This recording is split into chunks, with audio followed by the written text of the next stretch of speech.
West Bengal state ইউনিভার্সিটিতে যারা philosophy honours নিয়ে পড়ছো সেমিস্টার 5-এ তোমাদের যে ডিএসসি পেপার রয়েছে সেই ডিএসসি পেপার নিয়ে আজকে আমরা আলোচনা করব। দেখো আমি এখানে লিখিয়ে দিয়েছি ডিএসসি 1/2। তো তোমাদের এথিক্সে কি কি আছে তোমরা একবার দেখে নাও। প্রথমেই দিয়েছি আমি আত্মহত্যা বলতে কি বোঝো, আত্মহত্যার সপক্ষে যুক্তিগুলি আলোচনা করো, আত্মহত্যার নৈতিকতা বিষয়ে হিউমের মত সংক্ষেপে আলোচনা করো, সক্রিয় ও নিষ্ক্রিয় কৃপাহত্যার মধ্যে পার্থক্য দেখাও, কৃপাহত্যার সপক্ষে 2টি ও বিপক্ষে 2টি যুক্তি দাও। পরিবেশমূলক নীতিবিদ্যা কাকে বলে, এই নীতিবিদ্যা কি মানুষের অস্তিত্ব রক্ষার জন্য একান্ত প্রয়োজনীয়, আলোচনা করো। নৃকেন্দ্রিক ও অনৃকেন্দ্রিক নৈতিকতার মধ্যে পার্থক্য দেখাও। এ প্রসঙ্গে পরিবেশ নীতিবিদ্যায় নৃকেন্দ্রিক তত্ত্বের উৎপত্তি আলোচনা করো।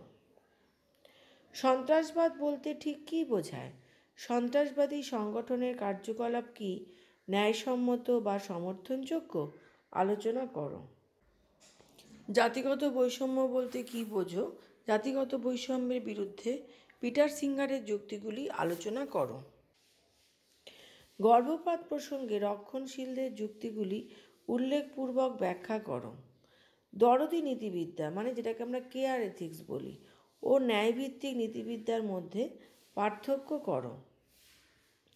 আত্মহত্যার একটি গ্রহণযোগ্য সংজ্ঞা দাও, আত্মহত্যার বিপক্ষে যুক্তিগুলি উল্লেখ ও ব্যাখ্যা করো।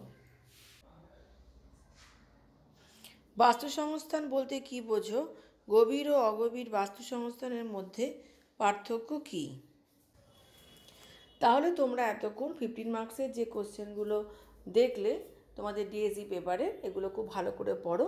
5 মার্কস আমি কিছুদিনের মধ্যেই আবার দেব।